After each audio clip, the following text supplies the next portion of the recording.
He's kicked off tonight with a song, and Seth is our song leader tonight. So everybody sing along with Seth.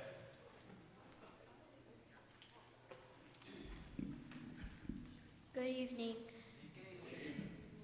The first song I'll be singing tonight is 949, He Has Made Me Glad. I will enter His gates with my heart, will enter His courts with praise. I will sing to the day that the Lord has made. I will rejoice, for He has made me glad. He has made me glad. He has made me glad. I will rejoice, for He has made me glad.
Saludos de vuestros hermanos y hermanas de Sansón y Meteti. Greetings from your brothers and sisters in Sansón and Meteti. We had a great trip. I'll be doing a presentation sometime after the first year because between now and then, you would listen. Too much going on. But anyway, it was a great trip. We gave out almost 8,000 shoe boxes, backpacks, and stockings. It's wonderful. I can't wait to do the presentation and bring you up to speed on what all we did. Let's go to the Word, Lord, and Word prayer, please. Gracious Heavenly Father, we are so lucky and blessed that you are our God and our Father and our Creator, and you created us in your own image. And nothing else in this universe has that distinction, but also, Lord, you created us with free will, and we blew it. We use that free will to go against your will and to sin against you. But Father, that wasn't the end of it. You've also shown us love and compassion and mercy and grace, and that you've always provided us with a path of redemption that we can get back into your goodwill. And the path to that redemption is through your Son, Jesus Christ, who came to this earth as the Lord Christ, Jesus Savior, the Messiah, the Christ, the Redeemer. And that we, through his shed blood, can experience eternal life with you forever. But be with us tonight, Father. Help us put aside the cares of the world and focus on the business at hand, to study your word, to discuss it, sing songs of praise, and above all, Father, to show you our love for you by showing our love to each other. Be with us and forgive us our sins, I pray, in his Son's precious and holy name. Amen. Amen. The second song this evening is 990, You Are the Song That I Sing. You are the words and the music. You are the song that I sing. You are the melody. You are the harmony. Praise to your name I will sing. You are the Lord of Lords. You are the mighty God. You are the King of kings. So now I give back to you the song that you gave to me. You are the song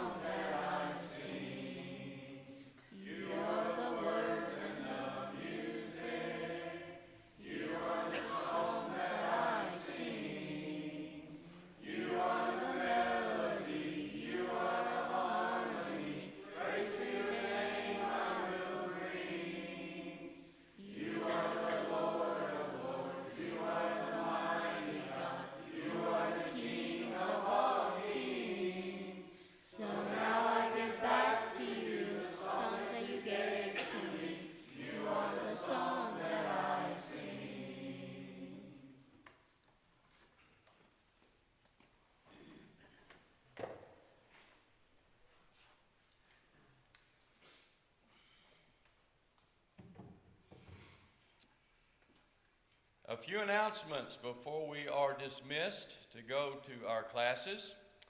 Martez and Nash House are still recovering from their injuries in the auto accident they were involved in. Martez was supposed to be released Monday or Tuesday to go home from the Fort Walton Beach Hospital. Nash is still in the Children's Hospital in Pensacola. Amelia Kilpatrick, Colton's daughter and Cliff and Susan's granddaughter, has been referred or is going to be referred to a pediatric oncologist in Pensacola. Ronnie Smith and Clifford Meredith are still healing from their hip replacement surgeries. Chris Riggs asks for prayers for her grandpa Bob as he nears the end of his life, and for Yana as she loses her dad. Prayers for Chris to feel better as well. She's at home sick. Tiffany Ridenour is very sick at home with bronchitis and flu. This Saturday, December the 20th, is the Youth Christmas Pancake Breakfast, beginning at 9 a.m. for kids up to 5th grade. Sunday, the 21st, this coming Sunday, after our evening services, we will be having our congregational Christmas party. The main course is smoked pork, and that will be provided. You bring sides and desserts. There's a sign-up sheet in the foyer. Also, next Wednesday evening, or not next Wednesday evening, 2 Wednesday evenings from tonight is our New Year's Eve devotional at 6:30, and then there will be a party until midnight, or as long as you can stay up. You're dismissed to go to your classes.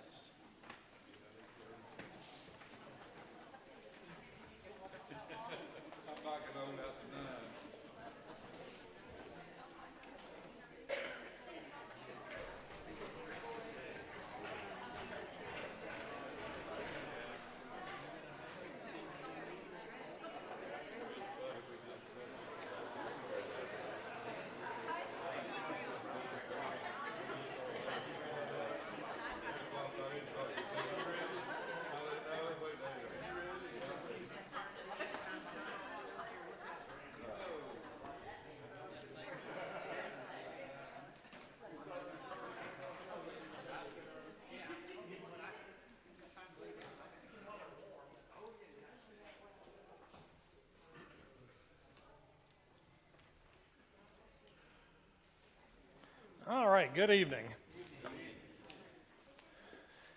You will be turning in your Bibles to, we're going to start in Exodus 20, and then we're going to spend the majority of our time tonight in 1 Kings 21.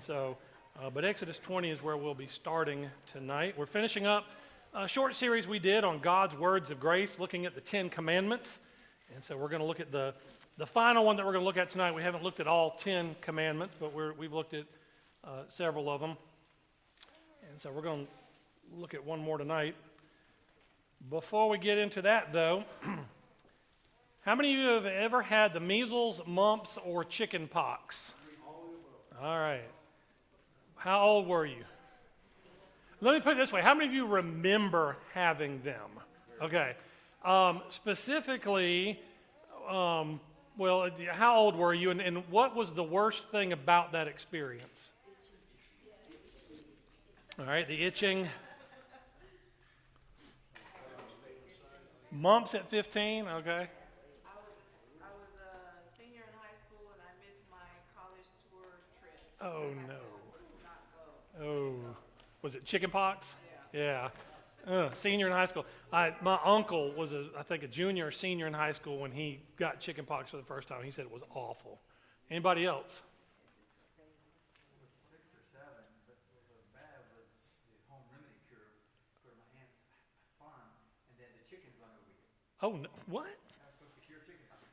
Okay, so for those of you that didn't hear Frank, he was about 6 or 7, and the home remedy back then was he went to the farm and let the chickens run over him. Now That we know was the what's cure. wrong with Frank. Makes sense. Makes sense. What are some remedies for the urge to scratch? Because with chicken pox, that's the one thing you're not supposed to do. You're not supposed to scratch it, but those that are old enough to remember it, You know, the itching is probably one of the worst parts. So what are some remedies, or what are some home remedies besides chickens running over you that you've heard of for the itch especially? Calamine lotion. I remember calamine. If you scratch, you'll get punished. All right. Somebody else? Put mitts over your hands to keep, okay. Oatmeal bath. Those actually do work. Those help with any kind of itching, bad mosquito bites, stuff like that. Poison ivy. Oatmeal baths help with that as well. Any other home remedies you know of? Cortisone cream. Benadryl. That also works for hyperactive kids, by the way. You know, just was that out loud? I didn't say that. And on the live stream, yeah. Live stream folks, y'all just ignore that. Anything else? Oh, then don't, Frank. Diluted formaldehyde. Okay. Okay. I'll take your word for that one. Oh, I bet. I bet it burns. It's just not legal. Yeah. Is your last name in Stein? All right. Here's the segue. Solomon, the richest man of his age, once wrote in Ecclesiastes 5:10, "Whoever loves money never has money enough. Whoever loves wealth is never satisfied with his income." So if greed is an itch for more, and there's the segue, what would you say is the cure? Okay, not making it an idol. Accept what you have. Okay, accept what you have. Being satisfied, being content with what you've got. Okay. But how do we do that, y'all? Okay. We're going to look at that tonight. So that's kind of the study we're going to be in tonight. So again, there are certain sins of desire that are kind of like the chicken pox. The more you scratch, the worse they get. Right? Okay. So the 10th commandment, which is the one we're going to be looking at tonight, points us to the cure for the itch of coveting. So we're going to look at that in Exodus chapter 20 and verse 17. That's you, Mark. You shall not covet your neighbor's house. You shall not covet your neighbor's wife, or his male servant, or his female servant, or his ox, or his donkey, or anything that is your neighbor's. All right. How many of you ever heard, like if you're reciting the 10 Commandments, how many of you ever memorized or learned the 10 Commandments? Okay. How do we usually truncate that one, shorten it? Thou shalt not covet. Just thou shalt not covet, okay? What would you say if I told you that coveting's not the problem? Okay? The reason I say that is because the Hebrew word there for coveting in that passage and in the other places that it's used simply means to have a strong desire for something. Now, is there anything wrong with having a strong desire for something?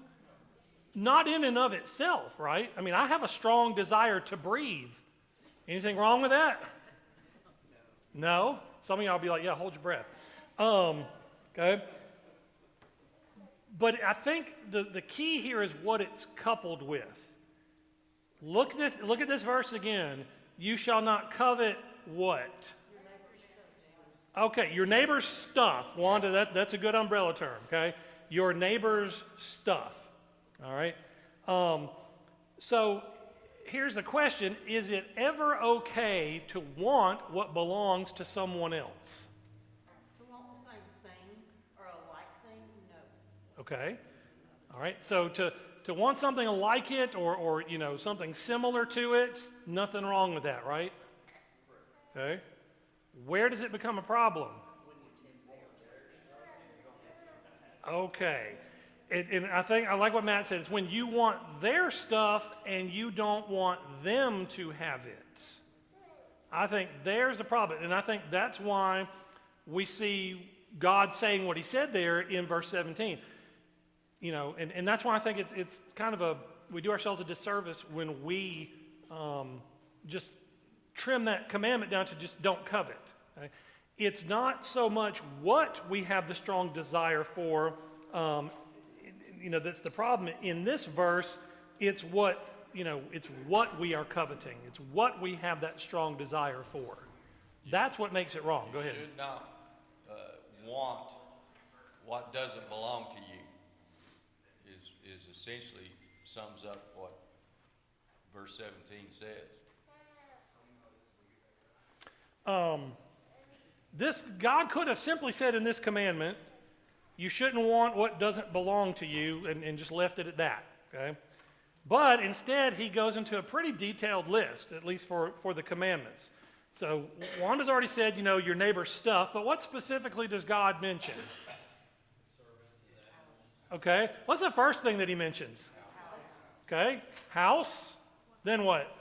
Wife, then servant, then ox and donkey, okay?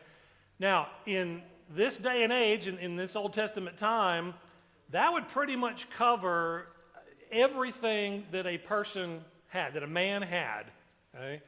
Where he lives, his spouse, how he makes his livelihood with his ox and his donkey, okay?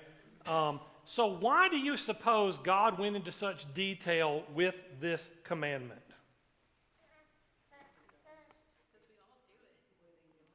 Okay, because... I mean, it's innate. A child, a 4-year-old, always wants a toy that somebody else is playing with. It really doesn't matter that they didn't want it 5 seconds ago. They want it now because you're playing with it. Yeah, exactly. We tell when we make the mistake because we say, well, it's shared. You're supposed to share with them. It's like, no, you can play with it till they're done, and when they're done, then they can have it. You can't just, it's not just share to share. It's share because when I'm done, you may play with Well, it. what? But that's, I mean, a 4-year-old doesn't know the difference, but they only want it because someone else has it, and that is exactly what we always do. We want what somebody else has simply because they have it. Okay, you were going to make a comment. Well, I was just going to say, in other words, it's human nature. It starts out when we're two or 3 years old, and it doesn't stop. We're too young to be to know right and wrong. You Right. don't know that that's wrong, but it is the thing, and if we don't nip that in the bud at Right. 4, by the time you're 24, that becomes a huge issue because you can't be satisfied at that point. Yep. Travis, and then... Isn't it also status symbols? okay. Donkey, servant. Yeah. Oh, yeah. Yeah, and the more you had of those, the richer you were, and then, the greater your status. So, yeah, that was probably a big part of it. Yeah. Go ahead, Philip. I think God went into such detail in particular to give it context, because covet itself as a definition without context can be skewed to mean a variety of different things in Vegative. And so giving it that context gives it a more of a pointed edge of what it means. And it can't be construed to just, oh, you shouldn't just want to have something. You shouldn't want to have something of evil desire. Okay. He's going more with that point. Well, it makes it more personal too. It makes it, everyone could relate to that, to the things he named, because, that's now one thing we have to remember. When this commandment was given, did they have houses? No. Not yet. Now, they may have had some animals. They had wives. But, they were out, wandering, or they were about to, yeah. But he knew eventually, that they would move into the promised land, and they would have those houses Yeah. and those things. But when you look at each one of those things, just think how significant, how important each one of those things are to the person who has them. Individually, yeah. I mean, even animals were very significant, meant a whole lot more to work, to have food, those kinds of things. I think the key to understanding this, and we'll get into this more in just a minute, is the concept or the joining of the not coveting and your neighbor's things. Because stop and think about it. In fact, I want you to stop and think about the things that you have right now that belong to you. Just your things, okay? Think for a moment about all the stuff that you have. Okay? You're pretty blessed, aren't you? You got a lot of stuff. Now, think about what you don't have. Think about what your neighbor, your literal next door neighbor has, or just the people who are around you in your circle, what they have that you don't have. Now, where does the mind tend to go?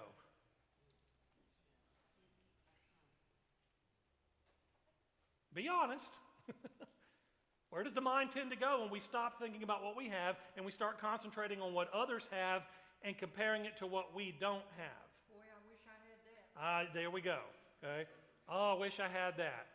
You know. I think a lot of that depends on your age. Yes, it does, and your maturity level and where you are in your spiritual life. But it goes back to what Leanne was saying. It starts when we're young, and it's human nature to look at what we don't have, to look at what others have and say, ooh, I would really like to have that. And again, it's not, oh, I'd like to have a car like that one, and then I go earn money and I get a car like that one. It's, I want his, you know. I don't want to have to work for it, or I become very jealous and I'm upset that he has it and I don't. I think that's another part of the whole coveting thing here. Saw a hand over here? No? You Okay. see that even in nations. Mm-hmm. Jealousy. Yeah. One nation toward another nation because they have something that they want. Mm-hmm. They don't have and they think they should have. Yep. Wars. Yeah, absolutely. Absolutely. Go ahead, George. Envy, yeah. It turns into jealousy and envy, and it's all wrapped up in this. So I think, again, the key to understanding this is don't covet what your neighbor has, and really what God, and we're going to look at a case study from Scripture here in just a second, but what God is saying is, with that idea of, I want what he's got and I don't want him to have it, and I'm not going to be happy until I get what he has. I think it honestly goes a little deeper, especially in our, I mean, I think it did for them too, but I think you see it in our world because of social media, right? You always see the best things that everybody has, the best thing they've ever done. And then we say, why can't I have it? So then we throw ourselves a pity party, and it's that, or we dig ourselves into a debt hole, or we, you know, you take all of these things, and then we say, well, I don't know how it got to that. And it's, well, it got bad because your neighbor got a new car, so you got a new car. It got so bad because your neighbor went on that big vacation, so you went on it. Or somebody, some random person who's on the internet did it. Like, it doesn't even have to be your neighbor. Like, it could be literally anybody in the world. Yeah. And we then want whatever they have. And we're kind of mad that somebody else has it, I don't. You know, we have that, which is why you have influencers popping up everywhere, because if that influencer can have it, well, I can be an influencer too and have it too. And it's like, well, it doesn't really work like Well, that. But That's what advertisers play on. That's where I was just about to go. Right. Well, we joke at our house because literally food ads are made for Arthur, because if he sees it, all he wants is that random thing. We may not even have it close to us, and Applebee's, he always sees Applebee's commercials, and he always wants it, and we always go, and then he's like, I didn't like it that much. And I'm like, I know. And then every time you see an Applebee's commercial, we have to go to Applebee's because it's just like a thing. It's like everybody's going. That's what it tells you, even if it's not true. And not to get off on this tangent, but I was going to go there. Back then, they didn't have the advertisements and everything in their face. It was just what they saw around them. Now it's being thrown in our face. You know, it was on the television years ago. Now it's on our devices and everything. And the commercials and the advertisements are designed in such a way to make you feel like you're missing out if you don't have it. In fact, the term that's being used today is called FOMO. Some of you are familiar with that. It's fear of missing out. You know, it's you know, they present it in such a way as, oh, if you don't have this, you're missing out, you're not going to be happy, or, you know, if you get this, your life's going to be so much better and you're going to be happier and all this stuff. And then, like you said, you go eat and you're like, it wasn't all that good. You know, I ordered this, you know, very expensive thing, and it's, you know, my life's still kind of like it was.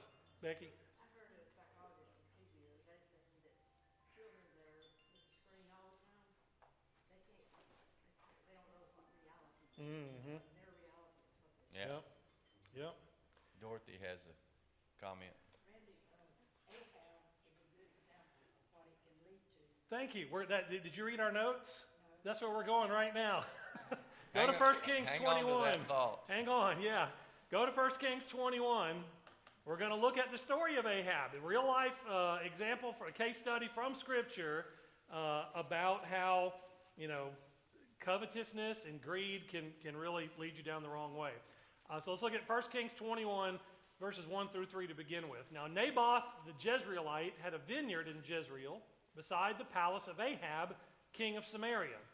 And after this, Ahab said to Naboth, "Give me your vineyard, that I may have it for a vegetable garden, because it is near my house, and I will give you a better vineyard for it, or, if it seems good to you, I will give you its value in money." But Naboth said to Ahab, "The Lord forbid that I should give you the inheritance of my fathers." What's the main rule in real estate? Location, location, location, okay? And King Ahab is what we would call a motivated buyer, right? He wants Naboth's vineyard, okay? It's next to his palace. He wants it. But what does Ahab want it for? Vegetable garden. He doesn't want it to be a vineyard. He wants it to be a vegetable garden. Naboth's response was what? Why? Okay, yeah. Why do you suppose Naboth flatly turned down the king's offer? What does his response suggest to you about his attitude toward his possessions? Okay, it's his family's plot. If you go back and you read your Old Testament history, the children of Israel, once they settled in the Promised Land, they were allowed to sell. Probably, you'll remember, first of all, that the land was divided up by tribe. Each tribe had their allotment, according to the map, basically, except for Levi, which they had their cities. Okay? And they could buy and sell property, but every 50th year, what was known as the year of Jubilee, any property that had been bought or sold like that had to revert back to the original family, the original owners. Had to go back to, go back through the deeds and say, okay, it's got to go back to this family now. So the land inheritance was a big deal for the children of Israel. And there would be times, when maybe you had to sell the property, for financial reasons or whatever. But at some point, God made provision that land would go back to the family. And so Naboth he's taking that seriously. He says, this is my family land. There was probably some sentimental value, but there's probably also, he's thinking that maybe it's the inheritance of my kids. Yeah. It was my inheritance. This is what I'm leaving for my kids. Now, on the surface, it doesn't seem so bad because Ahab offered him what? Another vineyard or money for it. Okay? But Naboth did not have to sell. Okay? So Ahab gets a little bent out of shape, which we'll get to in just a minute here. Let's see. Did I get ahead? Yeah. So let's read from 4 through 6 there. And Ahab went into his house vexed. We all know what that means. And sullen because of what Naboth the Jezreelite had said to him, for he had said, "I will not give you the inheritance of my fathers." And he lay down on his bed and turned away his face and would eat no food. But yeah, he pouted. Yeah, we didn't say he was a 6-year-old king. But Jezebel, his wife, came to him and said to him, "Why is your spirit so vexed that you eat no food?" And he said to her, "Because I spoke to Naboth the Jezreelite, and he said to him, 'Give me your vineyard for money, or else, if it please you, I will give you another vineyard for it.' And he answered, 'I will not give you my vineyard.'" Somebody said earlier, I think it was Leanne, we have a pity party for ourselves because we can't get what we want. You can just imagine Ahab laying on that bed with that bottom lip poking out. Jezebel came, "What's wrong, honey? What's wrong?" "Naboth won't give me his vineyard." I mean, this is a grown man. Come on. But that's exactly how he's acted. Okay? And what does he conveniently leave out of his explanation? The reason. Yeah. The reason. I mean, this is like a microcosm of Eve and Satan in the garden. I mean, it's incredible, the similarities that you see. And he didn't lie, but he didn't tell all the truth. Mm-hmm. Now, I think we can assume, even though we don't read right here in this passage, Ahab probably had a lot of land as the king. His palace is right there, so he's got that. Oh, this is his summer palace. Yeah. This is even his big palace. This is in Jezreel. This isn't in Jerusalem. But he can't enjoy it. He's having this little pity party, his temper tantrum. Why? Because he didn't get his way. He can't get what he wants. He can't have Naboth's vineyard. He was coveting. He wanted it, and he didn't want Naboth to have it. One of the saddest spiritual consequences of the disease of coveting, and we mentioned this before, is that it makes us discontent with our own stuff. That's why I had you do that little exercise. If we stop and think about what we have, and really stop and think about what you have now, maybe compared to what you had 25 or 50 or 70 years ago, depending on how old you are, I would venture a guess to say that you are better off now than you were then. You know, I think probably most of us are. But when we take our focus off of what we have and we start focusing on what somebody else has that we don't have, that's when it becomes an issue. Well, why did he want, not the fact that he wanted a vegetable garden, but what was the reason? Convenience. It was close by. But what did it turn into for him? Huh? Jealousy, yeah. It turned into, well, like somebody said, throwing a pity party. But he didn't have that. He didn't have the land that belonged to Naboth, and so that's where the dissatisfaction came in. So you can see, instead of being, this is a king. This is a king of Israel. Instead of being self-controlled, instead of being an adult, instead of respecting this child of God's desire to do what God had asked him to do, keep the land in the family unless you're in dire need, and obviously he wasn't in dire need or he would have sold it. And Naboth, but the king knew that. He had been raised as a Jew himself. That's the So sad he knew part. what God had Absolutely. And again, we're not told in Scripture here, but as I was studying this, I was kind of thinking, I can picture Ahab. He's looking at his palace and he's planning out some stuff and he's looking at blueprints or plans, drawings. He's like, oh, man, a vegetable garden would be great right here. Who owns that? Oh, then let me go off, And so he's got all these grand plans. He's got in mind what he wants, and then Naboth throws a monkey wrench into the plans and totally messes up everything that Ahab wants to do, and that's where we're at. And by the way, where's the king getting his advice from? What is she? Huh? She's not a Jew. That's right. She's a pagan. Yeah, she's not a child of God. So what makes the other guy's stuff look so much better than our own? If you can't tell on that picture, you got a guy with a big old bucket of fish there, but he looks at the guy that's got one giant fish. Okay. Well, what makes the other guy's stuff look so much better than our own?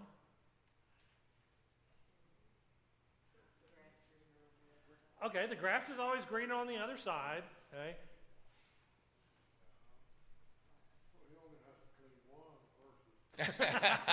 All right, that guy only has to clean one fish versus cleaning a bunch of fish. All right, so there's the convenience aspect to it. That's always a big one. Kathy Joe. We tend to magnify what's going on too, because he had everything, but he focused on that one thing. If he had just thought about everything else that he had and owned and all this stuff, Naboth probably wasn't nearly as rich as he was. Mm-hmm. And Naboth was nowhere near the level of. Never mind. Mm-hmm. Yeah. No, you're right. It's very similar to, remember the story that Nathan told David about the sheep, the lamb. That's what I was reminded of that when I was studying this. All right. Why do people grow discontented with their own possessions when they see what other people have? Okay, I think that's a big part of it, Matt. Matt said, we think we deserve more, or we think we deserve that, you know. I've got a car, yeah, it's, 7 or 8 years old, it gets me where I need to go, but man, it'd be nice to have a brand new one with all the bells and whistles and get better gas mileage, and I really deserve that. I should have that. That's how we talk to ourselves, isn't it? Or, you know what, I've got clothes that keep me warm, and they're decent and modest. But man, it'd be so nice to have that brand new fill in the blank. We talk ourselves into these things. I think we are a society of people that always wants the latest and greatest, the newest and the best. And we see it, as we mentioned, in the advertisements. Well, one of the biggest ones is, oh, the new model phone just dropped. I just got mine last year, but the new one can do, 2 different things that mine can't do. I really need to upgrade, even though I still owe $5,000 on this one. I'm exaggerating, y'all. It'll be there one day. Not by much, though. It's amazing how many features we have on our phone that we don't use. I just want that one, that flashlight that I can turn on wherever I'm at. Any other reasons you can think of? I think sometimes we also forget that if somebody has more, most likely they worked really hard for it. So we don't see what went into getting Yep. that. And, we worked hard for ours and we're tired of it. And we tend to think that theirs came more easily to them. So we think other people's stuff came more easily to them. I like what you said there. We just get tired of our stuff. Why do you think we get tired of it? Just a second, Frank. Why do you think we get tired of what we have? You've already experienced it, you know what it gives off. There you go. We've had it for a while. The newness has worn off. There's no excitement factor to it. Why do you think so many people get divorced and have affairs? Well, the spark is gone. I'm going to go find me a younger model or whatever, somebody that makes me feel like I felt when we were first dating, whatever. You can apply it to just about anything, the cars, the houses, it's the newness wears off and we want the latest and greatest. Go ahead, Frank. Well, we go back to the garden. That Satan was right there, fanning that flame of discontent, saying, you deserve this. Surely you're not going to die. God don't want you to be like him. And surely you deserve that new car, that new phone, that new whatever. So he's very real. It's very interesting you bring that up because the same word that is used in Exodus for covet is the same word that's used in Genesis chapter 3 when the woman saw that the tree was good for food. It was a delight to the eye. It's the same word there. She coveted it. It was a desire. Tree to be desired is the phrase. It's the same word there. So yeah, it goes all the way back to the garden. I have learned, though, the older I get, the less I want. Because I have to decide who's going to get it when I die. and I just don't want to be bothered with stuff anymore. And hopefully we all mature to that point where we don't have those, and again, it's not wrong to want things, okay, but to have those wrong desires. Hopefully we mature to that point spiritually where it's like, okay, you know what, it's just stuff. It doesn't matter. Would it be nice to have? Sure, but whatever. And if Christ came back today, Yeah. it's going to burn. Exactly. Or if we die tonight or tomorrow, we ain't taking it with us. You've all heard there ain't no U-Hauls on hearses. So yeah. All right, let's keep reading because this story does not have a happy ending. It gets worse here. So 1 Kings 21, verses 7 through 16. And Jezebel, his wife, so talking about Jezebel, his wife, said to him, "Do you now govern Israel? Arise and eat bread and let your heart be cheerful. I will give you the vineyard of Naboth the Jezreelite." So Jezebel's scheming. She's plotting here. We're going to read what that plot is. So she wrote letters in Ahab's name and sealed them with his seal. And she sent the letters to the elders and the leaders who lived with Naboth in his city. And she wrote in the letters, "Proclaim a fast and set Naboth at the head of the people. And set 2 worthless men opposite him and let them bring a charge against him, saying, 'You have cursed God and the king. Then take him out and stone him to death.' And the men of his city, the elders and the leaders who lived in his city, did as Jezebel had sent word to them, as it was written in the letters that she had sent to them. And the 2 worthless men came in and sat opposite him. And the worthless men brought a charge against Naboth in the presence of the people, saying, Naboth cursed God and the king. So they took him outside the city and stoned him to death with stones. Then they sent to Jezebel, saying, Naboth has been stoned, he is dead. As soon as Jezebel heard that Naboth had been stoned and was dead, Jezebel said to Ahab, Arise, take possession of the vineyard of Naboth the Jezreelite, which he refused to give you for money, for Naboth is not alive, but dead. And as soon as Ahab heard that Naboth was dead, Ahab arose to go down to the vineyard of Naboth the Jezreelite and take possession of it. All right, so this story began with a bad case of coveting, and it ends even worse. What other commandments do you see of the 10 commandments? What other commandments do you see being broken in this story besides coveting? Lying, murder, stealing, false witness. Okay, that's 5 right there at least. So half of the commandments there being broken. All because of Ahab's covetousness. His covetousness led to murder. Now, it's interesting in this story, apparently, Jezebel told him what? You look back at verse 7. Okay, you're the king, yeah, but what did she tell him? Don't worry, I'll take care of it. I'm going to get it for you, honey. You just got, I'm paraphrasing here, but I can just kind of hear, I'm going to get it for you, honey. You just don't worry about it, okay? And then she plots this plot, has Naboth killed, and then she comes back to Ahab and tells him what? Go take it. Naboth's dead. He's not alive anymore. Now, I'm sure Ahab would probably put 2 and 2 together, but I think it's interesting that she didn't tell him what she had done. She just said, I'll get it for you. Yeah, and he didn't ask either. Yeah, don't ask, don't tell. But his covetousness led to murder. What would you say are some other ways, short of murder, that coveting could affect a relationship?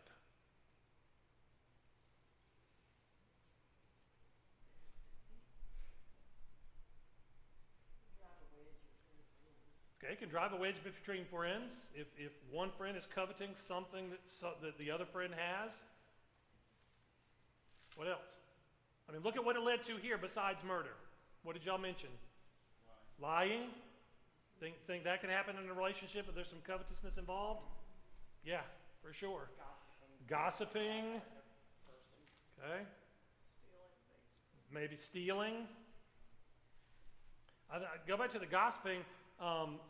And it might not even be, false gossip, but you could just start putting other people down to try to make them look bad, because you're wanting what they've got, or you're trying to maybe get it.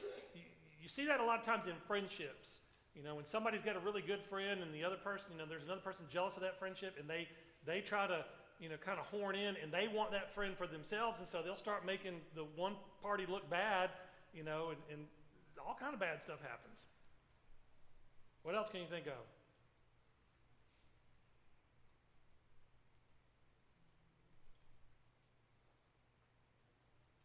Did anybody wonder about,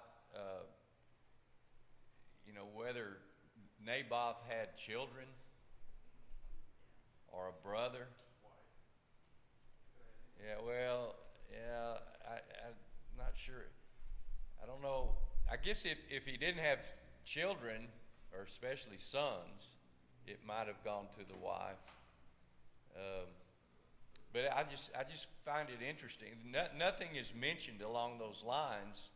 It made me wonder if he did have children, that they were so afraid that what might happen to them, or what would happen to them, is what happened to their father.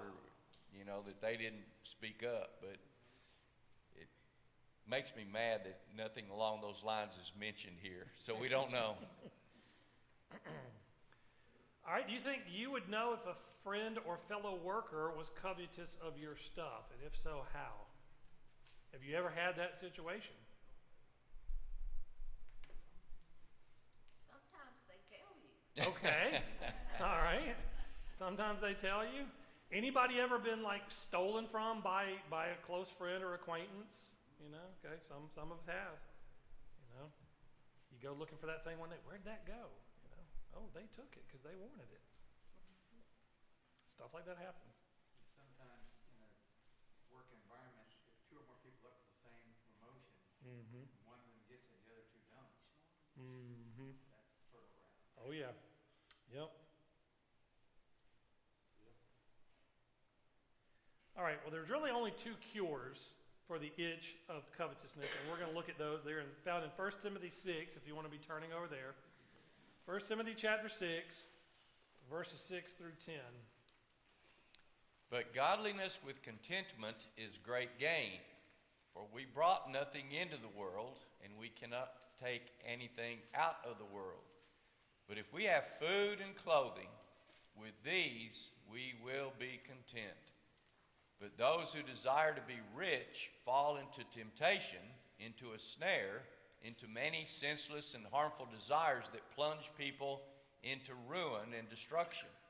For the love of money is a root of all kinds of evil. All right, so go back to verse 6 and 7. First of all, the cure is found in verse 6. What is it? What two things are the cure for covetousness?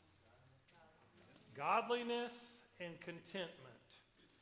And then notice verse 7. There's what we were talking about a minute ago. We cannot take it with us. And that's what Paul basically tells Timothy. We brought nothing into the world except the body you were born in, and we're not taking anything out of the world. Right? But he says if we have food and clothing, with these we will be what? Content. So there's that word twice in 3 verses. Contentment and content. It's the idea of learning to be content.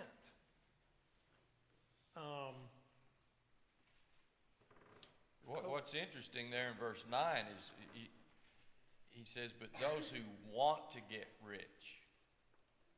And that doesn't, or that what that tells me is that it's not necessarily, it's not in and of itself a sin to be rich or to get rich, but it's those who want to be rich. What does he mean by that? What does Paul mean by that? What's he alluding to or insinuating?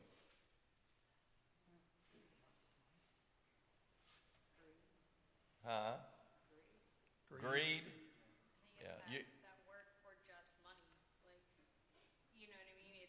It's whenever you're trying to make money just for the sake of making money. Like, Well, I just need more money, and then that is, if I do something just to be rich, that is the wrong motivation. right. Which is why the beginning says godliness leads to contentment, because the 10 Commandments, the whole point of all the 10 Commandments is have them focus on God. Yeah. That is the whole point. And then the whole point of this is them saying, in order for you to be content, you have to stop focusing on your stuff and Right. start focusing on me. Well, I think that in context, if you read the rest of the verse, Wait, yeah, I forgot to throw it up there. There was the third slide there, verse 10. So read verse 10 again, and I'll throw the rest of it up there. for the love of money is a root of all kinds of evil. It is through this craving that some have wandered away from the faith and pierced themselves with many pangs. But I'm talking about further up in verse 9. Those who want it, I think in the context, what he's talking about is he's talking about people who will do anything to get rich. Because he says they fall into temptation and a snare and many harmful desires which plunge men into ruin and destruction.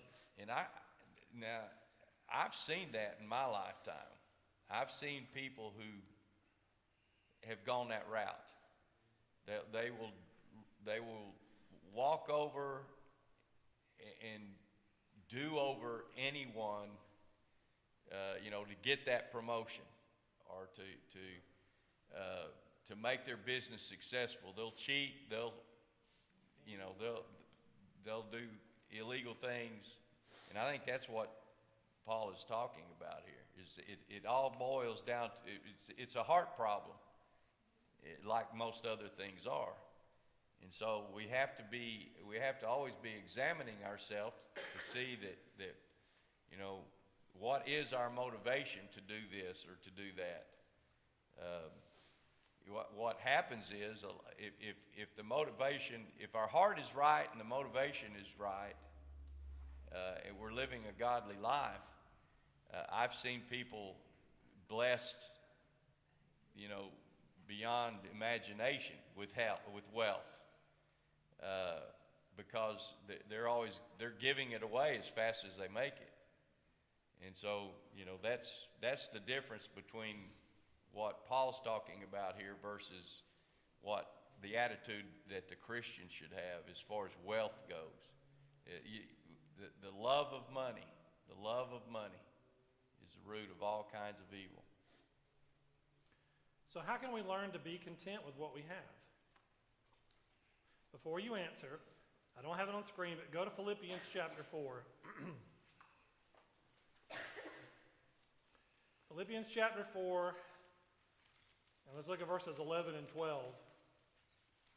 Actually, I'm going to cheat and read 13 too, but 11 and 12 is where we're going to start. Philippians 4, 11 and 12, Paul says, not that I'm speaking of being in need, because he's just talked about before, about how the church of Philippi has revived their concern for him. They were concerned that they had no opportunity to help him, to provide for him. But he says, not that I'm speaking of being in need, for I have learned in whatever situation I am to be content. I know how to be brought low, and I know how to abound. In any and every circumstance, I have learned the secret of facing plenty and hunger, abundance and need. So Paul says, I've learned how to be content. If I've got plenty, if I've got a lot, if I've got an abundance, great. If I'm hungry, if I'm in need, great. I can be content in either situation, either extreme. And what does he say the key is in verse 13? How did he learn to be content? I can do all things through him or through Christ who strengthens me. That's how he had learned the secret of contentment. To be dependent not on the things in his life, but on Christ in his life. That's the secret to contentment. So, how do you think putting God first and not coveting are related?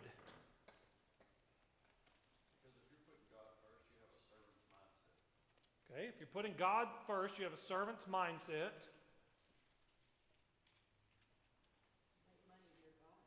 Okay, you're making money through God. God is the one who's providing for you. Oh, I'm sorry, making money their God, okay? If you're not putting God first. Okay, sorry, I misunderstood you, Becky. What does Jesus say in Matthew 6:33? Seek first his kingdom and his righteousness and what? All these things. What are all these things he's just talked about previously? What we're going to eat, what we're going to drink, what we're going to wear, where we're going to live. He says, don't worry about those things. Don't be anxious about those things. God knows you need them. God knows you need those things in order to live on this earth. Put him first, and he'll provide for you.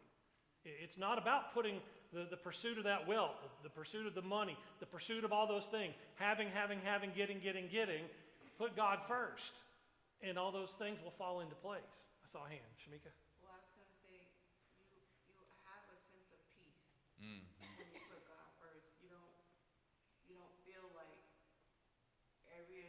every little thing or want, desire, need is necessary because you're at peace. Mm-hmm. God is your full sustenance. Yep. When you're before in his presence all the time, you just like with Jesus, when he went before the Father all the time, there were times he didn't even eat. Mm-hmm. He didn't sleep because he was filled with the presence of God and he was filled with peace that nothing else really mattered other than that. Yep. Good point. I thought something I was going to say, and then I was listening to you, and it went right out of my head. In the story of the rich young ruler, when that young man came to Jesus, and what was his question to begin with to Jesus? What do I need to do to inherit eternal life? And Jesus says, what do you read in Scripture? And the young man says, basically keep the commandments. And he says, I've done this, And Jesus says, good job, And he says, well, what more do I lack? And then what was Jesus' response to him? Go sell all that you have, give it to the poor, and come follow me. And again, Jesus is not teaching that Christians have to get rid of all their earthly possessions. What was he trying to teach that young man? His focus was on the earthly things, because Luke tells us in that passage, he went away sorrowful because he had many possessions. His possessions were the center and focus of his life. And he wasn't going to be able to follow Jesus until Jesus became the focus of his life. And when Jesus gave him the choice, you follow me and give up those things or not, as far as we know, he couldn't give them up. His possessions were more important than his relationship with God. And that's juxtaposed. All righty. I'm going to read something here, and please don't think I'm being judgmental, okay? Just using this as an example, okay? But Elvis Presley had 3 jets, 2 Cadillacs, a Rolls Royce, a Lincoln Continental, 2 station wagons, a Jeep, a custom touring bus, and 3 motorcycles. Now, he obviously had the money to buy these things, okay? He didn't steal them, and I would say that he wasn't hurting anyone else by his purchases, okay?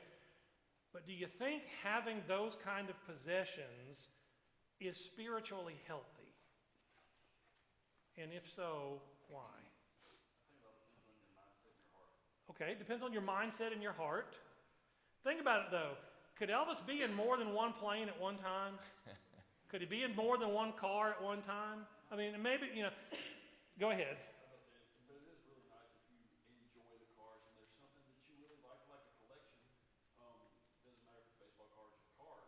If you have the money and you enjoy it, it's more of a happiness and entertainment as a passive collection. Okay, all right, and I can see that. And what Matt's saying, if you have the money and you can get these things and you enjoy them, and again, it's not hurting anybody, it's an enjoyment kind of thing right there. But when you look at a list like that, and again, I'm not trying to judge Elvis's heart or anything, okay, but I just wonder, it's almost like sometimes people like that, it's like, I just want to have it. I just want to possess it. See, I think that's wrong, though. I think when God blesses you to have that kind of things, those kinds of things, he doesn't intend for you to hoard it and keep it to yourself. He intends, as he has said in, I think in Corinthians, if I recall, he gives you abundance so that you can share with other people. Right. I think Absolutely. if you have a bundle of money and you think, what good could I do for mankind with that money? I'd love to have that privilege. He shared a lot of his money. He Agreed. gave away a lot of He did. Cadillacs too. Yeah, and that's what I said. I'm not trying to judge him personally. I'm just using him as an example. Yeah, and maybe y'all seen shows like there was one that was popular a while back. It may still be called Hoarders. Where these people, and I remember watching one because Kathy loves watching that show. And I hate it though because every time she watches Hoarders, she makes us get up and clean the house. But there was one guy, and his thing was shopping and just buying, and he had rooms and rooms and rooms of brand new clothes that he would go to the store and say, oh, I like that, that looked, and he never touched them, never worn them, just brought them home, and they were piled in a room, and it's like, yeah, and leave it as a burden, yeah. Well, that's an illness. And usually there's some psychological things, emotional things going on there, but it goes right back to what Shirley said. God doesn't bless us so that we can just hoard things for our own pleasure, even though there's nothing wrong with having, with finding enjoyment in things, but God blesses us so that we can turn around and bless others. And if we're not doing that, if we're hoarding, if we're being covetous, if we're being greedy, if we're being selfish, that's where it becomes a problem. If our hobby, if I'm spending money on that instead of buying food for my family or, providing for then it's a problem. Saw a hand back here.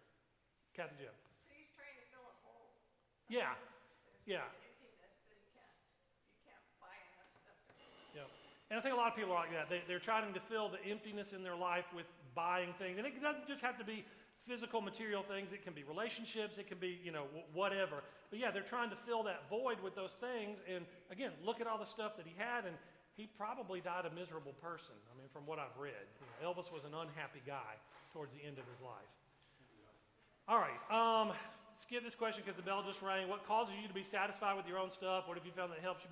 That's what we got to learn. We got to learn to be satisfied with our own stuff and not be covetous of what other people have. So, our summary statement, the 10th commandment is a word of grace because it steers us away from the disease of discontentment that robs us of peace of mind.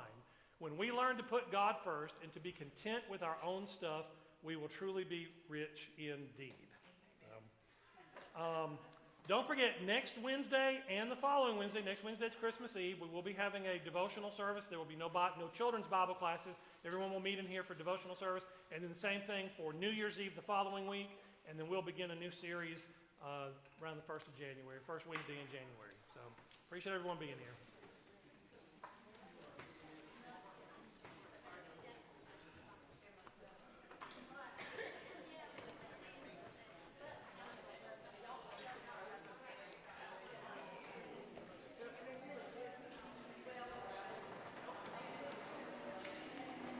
How you doing? I didn't see you Sunday. You enjoying your time off?